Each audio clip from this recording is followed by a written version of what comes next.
Bien, ahora voy a hablar de lo que es la neurociencia de la visión. Mi nombre es Ander Rodríguez de Neurotech UCB. Muy bien, primero el outline. Vamos a ver qué es la información visual. Posteriormente vamos a ver el campo visual y vamos a ver algunos ejemplos de visión animal. Después vamos a ver algunas de las áreas cerebrales involucradas con el proceso de información visual. Y por último vamos a ver algunos experimentos sobre el campo visual y vamos a hablar un poquito de las alucinaciones. Muy bien, la información visual. ¿Qué es la información visual? Es un tipo de información sensorial. Esta información se basa en fotorreceptores que se encuentran en los ojos, los cuales captan los protones de la luz.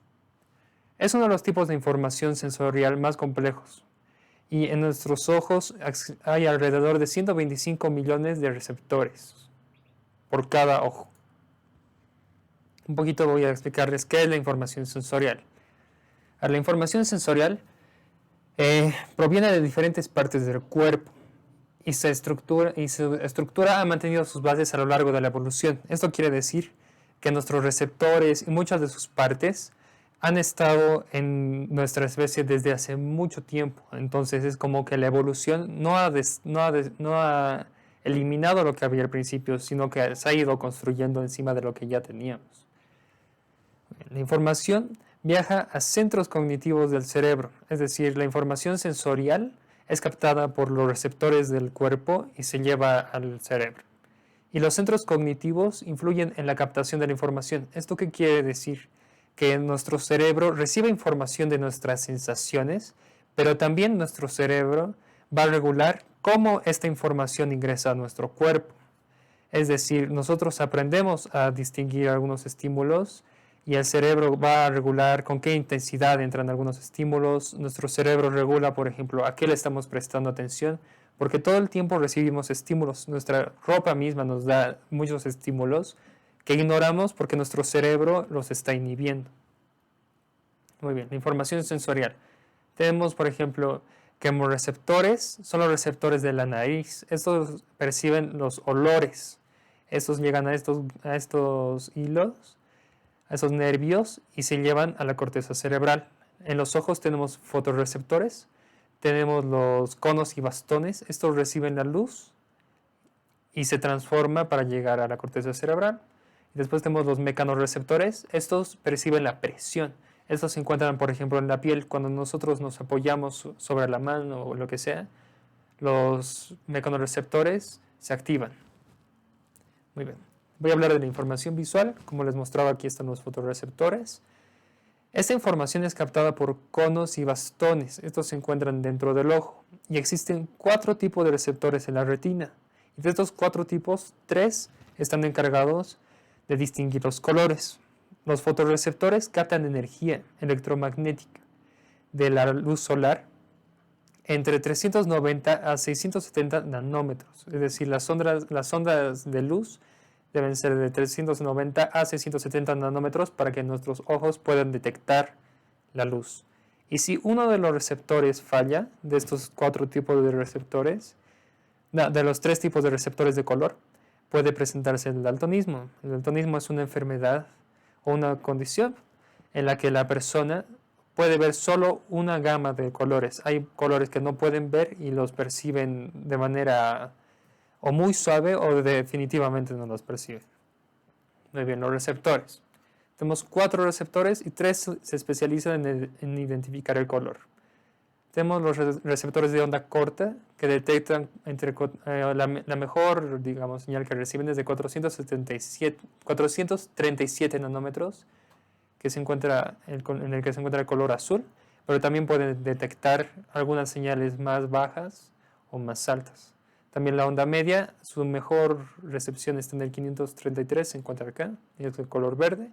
Y la onda larga es el 564 que se encuentra aquí, pero también puede detectar el color rojo. Ahora nosotros en la vida cotidiana no vemos solo azul, verde y rojo, por ejemplo. Hay algunas ondas que pueden estar entre 450 y 500 nanómetros, justo acá.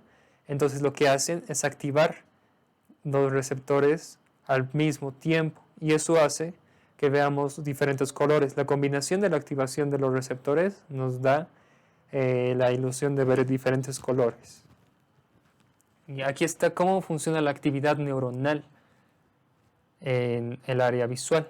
Primero, la señal se envía a través de un circuito local, es decir, los ojos mandan la información por el nervio óptico a unos ganglios que son los ganglios visuales. Estos ganglios visuales mandan la información después a una parte del tálamo que vamos a ver un poquito más adelante. Y este tálamo lo que hace es enviar la información visual a las neuronas del área visual. La señal se transforma en potenciales de acción en la parte de los ganglios. Es decir, los ganglios transforman la señal en impulsos eléctricos y electroquímicos dentro del cerebro. Y hay neuronas específicas para detectar imágenes, por ejemplo. Hay una capa neuronal que lo único que hace es detectar líneas. Detectan líneas largas, en diagonal o planas, digamos. Entonces, hay neuronas que solo pueden detectar un tipo específico de figura geométrica. Después, estas neuronas mandan la señal a otra capa neuronal en la que esta imagen simple se convierte en un ángulo. Y aquí se pueden crear diferentes ángulos. Aquí está la combinación de este con este, da este, digamos. Y así. Es como que cada uno de estos se puede integrar.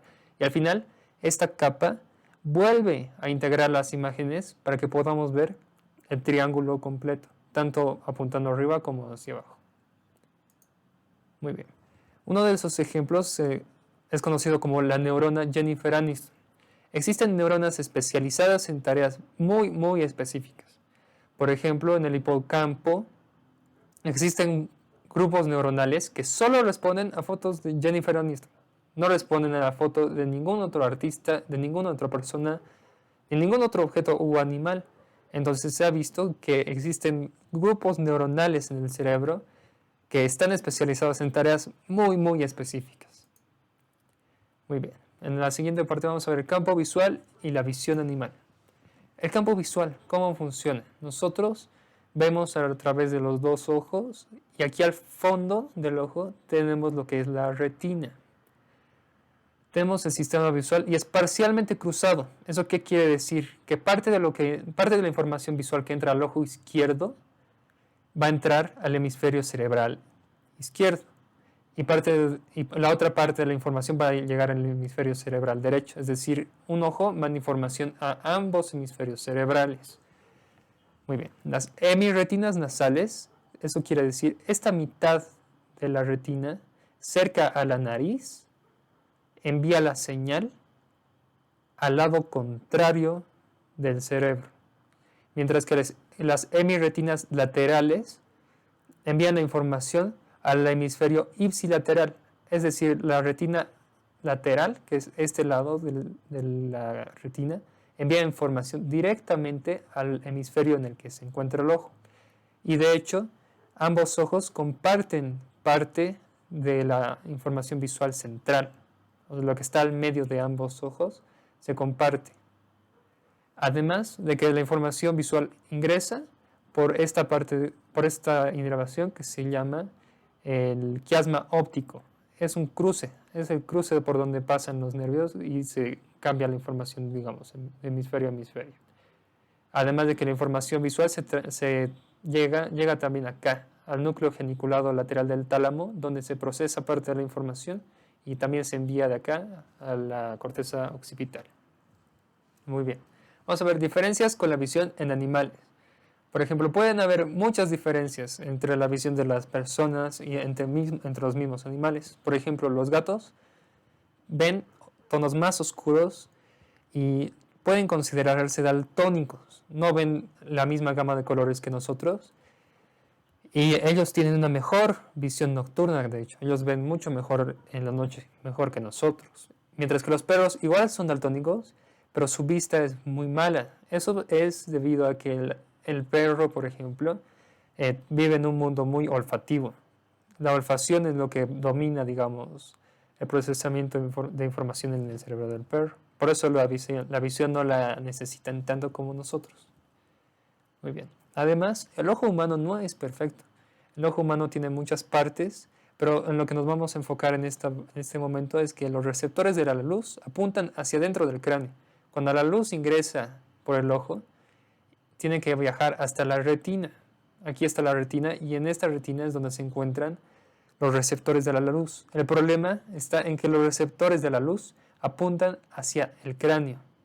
Es como si tuviéramos cámaras aquí y apuntaran hacia nuestra cabeza. Entonces la luz tiene que entrar y tiene que viajar a través de esta membrana para llegar al receptor. Entonces es un problema porque, por ejemplo, aquí en la parte del nervio óptico, los nervios no pueden apuntar, digamos, la luz no puede viajar hasta esta zona. Entonces tenemos puntos ciegos. Por eso necesitamos los dos ojos para percibir la profundidad de los objetos. Además de que nuestros ojos se deterioran por enfermedades como la diabetes, por ejemplo, y los ojos inevitablemente se van a deteriorar con la edad. Muy bien, aquí tenemos uno de los animales con una de las mejores vistas del reino animal, es la mantis pavo real. Esta posee 16 receptores distintos, a comparación de los 3 receptores de colores que nosotros tenemos. Estas pueden percibir la profundidad con un solo ojo. Nosotros necesitamos los dos ojos para saber qué tan lejos está un objeto, mientras que estos animales solo necesitan uno para ver la profundidad. Además de que cada uno de sus ojos se mueve de manera independiente, o sea, pueden ver diferentes cosas al mismo tiempo. Y estos pueden ver rayos ultravioletas, pueden ver luz polarizada, además de que son capaces de ver la curvatura de la luz. Nosotros no podemos ver ese tipo de cosas, no tenemos la sensibilidad que ellos tienen por los receptores que tenemos. Nosotros tenemos muy poco en comparación de ellos. Muy bien. Las áreas cerebrales involucradas en el procesamiento de la información visual. Primero está el área visual primaria. Es el área 17 de Brodmann. Es una clasificación del tejido cerebral. El área 17 de Brodmann se encuentra acá. Esta es la parte de la nuca. Y esta es el área 17 de Brodmann. Está en el lóbulo occipital del cerebro. Recibe información del núcleo geniculado lateral del tálamo. Aquí está el tálamo y tiene una parte aquí abajo que se llama núcleo geniculado lateral. La retina envía la información acá. Y después de esta parte se envía la información al lóbulo occipital. Muy bien. Si se lesiona el área visual primaria, se pueden causar lo que es un escoma. Un escoma es esta mancha de acá. En el campo visual se empieza a ver una mancha constante y eso es porque ha habido una lesión cerebral. Y si el área visual primaria se destruye totalmente, uno puede quedar totalmente ciego. Sin embargo, aún va a poder ver brillos. O sea, si ve una luz fijamente, va a poder ver la luz, pero no va a poder distinguir ningún objeto. Todo va a ser una mancha. Después tenemos el área visual secundaria. Aquí está el área 18 y 19 de Brodmann. Es esta de acá. Y esto se encuentra en el lóbulo occipital, como el área 17. Esta transforma la información visual para que podamos identificar objetos. ¿Qué pasa? Que el área 17 de Brodmann recibe la información y cuando esta información viaja al área 18 y 19, acá es donde nuestro cerebro organiza la información visual que estamos recibiendo. Cuando yo veo, por ejemplo, mi computadora, es como que veo muchas cosas, muchos elementos que se integran para que tenga un sentido en mi cabeza. Y un caso, ¿qué pasa cuando se lesiona? Su lesión puede causar lo que se conoce como agnosia, es decir, la incapacidad de reconocer objetos. Puede que no se los pueda identificar, que yo no sepa que esta es mi computadora, puede que no los pueda nombrar, o sea, es probable que yo no pueda decir que esto es una computadora, o puedo no indicar cuál es la función del objeto como tal. Puedo saber que esto es una computadora, puedo saber su nombre, pero no sé para qué sirve. Y un caso interesante es el del hombre que confundió a su mujer por un sombrero.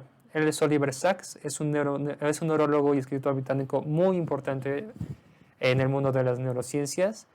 Era aficionado a la química, ha sido un autor de muchos bestsellers y fue autor de Despertares. Es un libro y una película que le recomiendo mucho ver.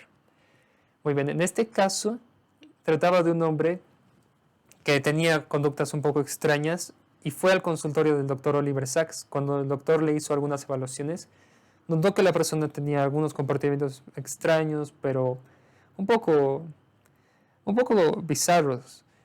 Cuando el hombre quiso salir del consultorio del señor Oliver Sacks, al acercarse al perchero, estaba parado al lado de su esposa, quiso agarrar su sombrero, pero vio a su esposa, le agarró la cabeza y empezó a agarrar la cabeza hacia arriba pensando que era su sombrero. Su esposa agarró, le apartó la mano y ella le puso el sombrero, y es como que él tenía un caso de agnosia bastante curioso y avanzado. También vamos a ver un poco de reconocimiento de rostros. Esto está relacionado con el lóbulo temporal. Hay áreas involucradas con esta área y es el giro fusiforme. Está en el lóbulo temporal del hemisferio cerebral derecho. El hemisferio cerebral derecho, su giro fusiforme es capaz de reconocer rostros. El hemisferio cerebral izquierdo, en cambio, reconoce letras y números. Y el daño en esta región puede provocar prosopagnosia. La prosopagnosia es la incapacidad de reconocer los rostros de las personas. Es como que ven el rostro de la persona y se ve ideológicamente de esta manera, metafóricamente. Es como que la persona ve el rostro y no ve nada. Ve un montón de objetos, ve ojos, ve narices, ve bocas y cosas, pero no las puede integrar en un rostro. Entonces no es capaz de reconocer a la gente. Pero con el tiempo, personas con prosopagnosia pueden llegar a reconocer a la gente por características como la altura de la persona, el lenguaje corporal, el color de piel, la voz. Incluso pueden reconocer a personas que tienen barba, bigote o algún rasgo facial muy marcado. Por ejemplo, una persona que padece de prosopagnosia es Brad Pitt. No puede reconocer a las personas porque tiene este tipo de problema. Aquí está el reconocimiento de emociones. Esto tiene mucho que ver con lo que es la amígdala, la parte de acá. Esto se relaciona con la amígdala del hemisferio cerebral derecho. Su lesión puede provocar la incapacidad para reconocer la emoción en otras personas. Si yo veo a una persona y veo su rostro, puedo inducir qué es lo que esa persona está sintiendo. Cuando veo a alguien feliz, puedo sentir un poco de felicidad porque mi cerebro imita lo que la persona me está mostrando con su rostro. Pero cuando esta parte se lesiona, no soy capaz de hacer eso. Y existe un síndrome muy curioso que se llama el síndrome de Capgras. Esto ocurre cuando la conexión entre el giro fusiforme del lóbulo temporal que vimos en esta parte, que tiene que ver con el reconocimiento de rostros, y la amígdala, que es la de acá, se desconecta. Lo que pasa es que se presenta la incapacidad de evocar emociones al ver a otras personas, al ver a las personas conocidas. Y la percepción queda intacta, es decir, cuando yo veo, digamos, a mi hermano, lo veo y lo reconozco. Pero el componente emocional está perdido, porque veo a la persona, la reconozco, pero no me genera la emoción que me causa ver a mi hermano, y no necesariamente es una emoción fuerte. A veces veo a mi hermano y percibo que no siento nada, pero mi cerebro sí lo está sintiendo. Entonces, si existe una desconexión entre estos dos elementos, lo que pasa es que la persona asume que lo que está viendo no es su hermano. Yo asumo que no estoy viendo a mi hermano, asumo que estoy viendo a un total desconocido. Es la conclusión a la que llega mi cerebro por este tipo de fenómenos. Y es muy curioso porque son casos reales y de hecho los trabaja un neurólogo que vamos a ver un poco más adelante, que es el doctor Ramachandran, al que igual lo tienen que conocer. Muy bien, otro caso interesante es el de visión ciega. Este hombre de acá está caminando por un pasillo lleno de obstáculos. Este hombre perdió la capacidad de ver. Su área visual fue destruida por 2 ataques cerebrales, entonces la parte de su cerebro que reconoce la imagen está totalmente destruido. No puede ver nada, no reconoce imágenes, figuras, colores, conoce las muestras, no las reconoce. Sin embargo, existen áreas cercanas a la zona cerebral dañada en su cerebro que sí pueden procesar información visual. Son áreas subcorticales, esto quiere decir que están, digamos, alejadas del área que ha sido dañada. Y él, cuando camina por la calle o cuando camina por un lugar lleno de cosas, es capaz de caminar a un buen ritmo evitando las cosas, pero si se le pregunta si ha visto algo, él dice que no. Él no es consciente de que está viendo. Además de que también es capaz de reconocer expresiones faciales, aunque él no lo sepa. Cuando se le muestran fotos de personas sintiendo algo, su amígdala reacciona, pero él no es consciente de que está viendo. Muy bien. Vamos a hablar de algunos experimentos sobre el campo visual y alucinaciones. Muy bien, vamos a hablar de la ilusión de Müller-Lyer. Cuando nosotros vemos esta imagen, lo más probable es que digamos que esta línea de acá es más larga que la línea de aquí arriba. Esta ilusión suele engañar el cerebro de personas que viven en sociedades occidentalizadas. Pero se ha llevado esta ilusión a tribus africanas alrededor de los años 60 o 70 y se encontró que las personas en las tribus no veían la ilusión, veían que ambas líneas eran iguales, o sea, de hecho son igual de largas. Y una teoría plantea que ver líneas rectas en casas y en edificios, por ejemplo, nosotros vemos muchas esquinas, vemos edificios rectangulares, todo en nuestra estructura en la ciudad es muy cuadrado, nos acostumbró a representar los ángulos de manera tridimensional. Esto quiere decir que nosotros vemos una curva, una esquina, y ya asumimos que es tridimensional, que tiene profundidad. Es por eso que nos genera esta ilusión. Pero hay tribus africanas donde su construcción no es angular, son curvas. Sus casas son curvas, entonces no tienen un esquema igual al nuestro. Sin embargo, esa es una teoría que está en discusión porque crearon inteligencias artificiales para procesar imágenes y cuando se les mostraba esta imagen, las inteligencias artificiales veían esta imagen más larga que la de aquí arriba, aunque esa inteligencia artificial no estaba entrenada para ver imágenes tridimensionales. Así que si engaña a una inteligencia artificial, es probable que esta teoría esté un poquito en duda. Vamos a ver un caso muy interesante, de colores marcianos. Él es Ramachandran, se los mencioné hace un momento, es un neurólogo indio, doctor de filosofía y medicina. Es un importante divulgador científico y es muy recomendable que lo investiguen, que lean un poco de él. Muy bien. Hay algunas personas que tienen daltonismo. Cuando un receptor de color no está del todo desarrollado o está ausente, las personas son incapaces de ver parte de la gama de colores. Los daltónicos pueden percibir muchos menos colores que los no daltónicos. Y eso nos da a pensar que probablemente hay colores que no van a conocer. Entonces, hay también un síndrome, un trastorno que se llama sinestesia. La sinestesia se da cuando una persona tiene una mezcla de sensaciones. Por ejemplo, yo puedo ver un número y de repente veo el número de un color. Aunque el número esté pintado de negro, mi cerebro lo va a ver de un color. Yo veo el número 1 y lo veo azul. Y nadie más lo va a ver de ese color. Entonces existen personas que tienen esta condición. Y Ramachandran vio a un paciente que era daltónico y tenía sinestesia. Este paciente podía ver los números de colores. Cuando veía un número lo veía de algún color en particular. Y este paciente, como no veía todas las gamas de colores, indicaba que algunos de los números que veía eran de colores marcianos. ¿Eso qué quiere decir? Que él veía, digamos, el número 7 y lo veía rojo. Pero él, en la realidad, digamos, nunca ha visto el color rojo. O sea, nadie le ha dicho qué es el color rojo porque él no lo puede ver. Entonces es curioso que su cerebro sí pueda ver colores que sus ojos no puedan, que sus ojos no puedan ver. Las alucinaciones. Vamos a hablar un poquito de lo que distingue a las alucinaciones de lo que son las percepciones. Las percepciones son compartidas. Varias personas podemos atestiguar la existencia de una cosa. Por ejemplo, yo puedo ver un árbol y puedo decir, aquí hay un árbol. Y si 20 personas más dicen, aquí hay un árbol, entonces estamos asegurándonos de que esa percepción es real. Nosotros vemos un árbol en ese lugar y ese árbol es real.